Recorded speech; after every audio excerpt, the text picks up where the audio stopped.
Ignite Physics. Concept to Clarity. ഈ നിമിഷം നമ്മൾ നിൽക്കുമ്പോൾ തന്നെ വളരെ വലുതും എന്നാൽ അദൃശ്യവുമായൊരു ശക്തി നമ്മളെ താഴേക്ക് അമർത്തുന്നുണ്ട് എന്ന് പറഞ്ഞാൽ നിങ്ങൾ വിശ്വസിക്കുമോ? ഇന്ന് നമ്മൾ സംസാരിക്കാൻ പോകുന്നത് ഇതിനെക്കുറിച്ചാണ്. വളരെ കൗതുകകരമായൊരു കാര്യമാണിത്. ചുറ്റും തികച്ചും ശൂന്യമായ ഒരു സ്ഥലത്തൂടെയാണ് നമ്മൾ നടക്കുന്നതെന്നാണ് നമ്മൾ പൊതുവെ കരുതുന്നതല്ലേ? എന്നാൽ അങ്ങനെയല്ല. വാസ്തവത്തിൽ ആയിരക്കണക്കിന് കിലോഗ്രാം ഭാരമുള്ള ഒരു വലിയ അദൃശ്യ സമുദ്രത്തിന്റെ അടിത്തട്ടിലാണ് നമ്മൾ ജീവിക്കുന്നത്. കേൾക്കുമ്പോൾ കുറച്ച് അതിശയം തോന്നുന്നുണ്ടല്ലേ? കാര്യം ഇത്രയുള്ളൂ. നമ്മുടെ ഭൂമിയെ മൊത്തത്തിൽ പൊതിഞ്ഞു നിൽക്കുന്ന കട്ടിയുള്ള വലിയൊരു വായുപുതപ്പുണ്ട്. അതായത് നമ്മുടെ അന്തരീക്ഷം. നമ്മൾ ഭൂമിയിൽ എവിടെ നിൽക്കുന്നു എന്നതിനെ ആശ്രയിച്ച് ഈ വായുവിന്റെ സാന്ദ്രത അല്ലെങ്കിൽ കട്ടി മാറിക്കൊണ്ടിരിക്കുമെന്നതാണ് ഇതിലേറ്റവും രസകരമായ കാര്യം. അപ്പോൾ എന്താണ് ഈ അന്തരീക്ഷമർദ്ദം അഥവാ അറ്റ്മോസ്ഫിയറിക് പ്രഷർ?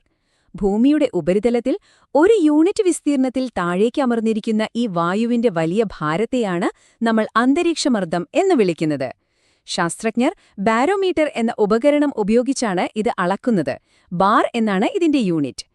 ഇനി ഈ അദൃശ്യമർദ്ദത്തിന് പിന്നിലെ അതിശയിപ്പിക്കുന്ന കണക്കെന്താണെന്ന് നോക്കാം. ശരിക്കും നിങ്ങളെ ഞെട്ടിക്കുന്നൊരു നമ്പറാണിത്. നിങ്ങളുടെ വീട്ടിലെ ഒരു ചതുരശ്ര മീറ്റർ വിസ്തീർണമുള്ള മേശയെക്കുറിച്ച് ചിന്തിക്കൂ. ആ മേശപ്പുറത്തിപ്പോൾ 1,01,325 പാസ്കൽ മർദ്ദം അനുഭവപ്പെടുന്നുണ്ട്. അക്ഷരാർത്ഥത്തിൽ പറഞ്ഞാൽ 10,339 കിലോഗ്രാം ഭാരമുള്ള ഒരു വലിയ വസ്തു ആ മേശപ്പുറത്ത് വെച്ചാൽ എത്രത്തോളം ഭാരം വരുമോ അത്രയും വലിയൊരു ഭാരം വായു ഇപ്പോൾ അവിടെ ചെലുത്തുന്നുണ്ട്. ഇത്രയും വലിയൊരു ശക്തി നമ്മുടെ ചുറ്റിലുമുണ്ട് എന്ന് കേൾക്കുമ്പോൾ വിശ്വസിക്കാൻ കുറച്ച് പ്രയാസമാണല്ലേ? ഒരു സാധാരണ അലുമിനിയം ക്യാൻ ഉപയോഗിച്ച് വളരെ ലളിതമായി എങ്ങനെ ഈ ശക്തി തെളിയിക്കാമെന്ന് നമുക്കൊന്ന് നോക്കാം. ഇതിനായി ഒരു 3 ലളിതമായ കാര്യങ്ങളും മാത്രം ചെയ്താൽ മതി. ആദ്യം ഒരു അലുമിനിയം ക്യാനിലെ വെള്ളം ചൂടാക്കി അതിൽ നീരാവി നിറയ്ക്കുക. ഉടനെ തന്നെ ആ ക്യാൻ അടച്ചുവെക്കുക. എന്നിട്ട് ആ അടച്ച ക്യാൻ പെട്ടെന്ന് തണുത്ത വെള്ളത്തിലേക്ക് മുക്കുക. അപ്പോൾ അവിടെ ക്യാനിന്റെ ഉള്ളിലെയും പുറത്തെയും മർദ്ദങ്ങൾ തമ്മിൽ വലിയൊരു ഫിസിക്സ് യുദ്ധം തന്നെ തുടങ്ങും. കണ്ടോ? ചൂടാക്കി ആ ക്യാൻ തണുത്ത വെള്ളത്തിലേക്കിട്ടതും എന്താണ് സംഭവിച്ചതെന്ന് നോക്കൂ. പുറത്തുനിന്നുള്ള ഭീമമായൊരു ശക്തി അതിനെ അപ്പാടെ ഞെക്കി നെരുക്കിക്കളഞ്ഞു. ഇതങ്ങനെ സംഭവിച്ചുവെന്ന് വെച്ചാൽ ക്യാൻ തണുക്കുമ്പോൾ ഉള്ളിലെ നീരാവി വെള്ളമായി മാറുകയും അവിടുത്തെ മർദ്ദം കുത്തനെ കുറയുകയും ചെയ്യുന്നു. ആ സമയത്ത് പുറത്തെ അതിശക്തമായ അന്തരീക്ഷമർദ്ദത്തെ ചെറുക്കാൻ ക്യാനിന് ഒട്ടും കഴിയില്ല. അങ്ങനെ ആ ലോഹം പൂർണ്ണമായി തകർന്നുപോകുന്നു. ഈ അദൃശ്യശക്തി എത്രത്തോളം ഭയങ്കരമാണെന്ന് വച്ചാൽ 1544 നടന്ന ഒരു ചരിത്രപരമായ പരീക്ഷണം അവിടെ കൂടിയിരുന്ന ആളുകളെയെല്ലാം ശരിക്കും അമ്പരപ്പിച്ചു കളഞ്ഞു. ഓട്ടോ വോൺ ഗെറിക് എന്ന ശാസ്ത്രജ്ഞൻ ചെയ്തതെന്താണെന്നോ, 2 ചെമ്പ് അർദ്ധഗോളങ്ങൾ ചേർത്തുവെച്ച് അതിനുള്ളിലെ വായു പൂർണ്ണമായും പമ്പ് ചെയ്തു കളഞ്ഞു. ഉള്ളിൽ വായു ഇല്ലാതായതോടെ പുറത്തെ അന്തരീക്ഷമർദ്ദം ആ ഗോളങ്ങളെ അതിശക്തമായി അമർത്തിപ്പിടിച്ചു.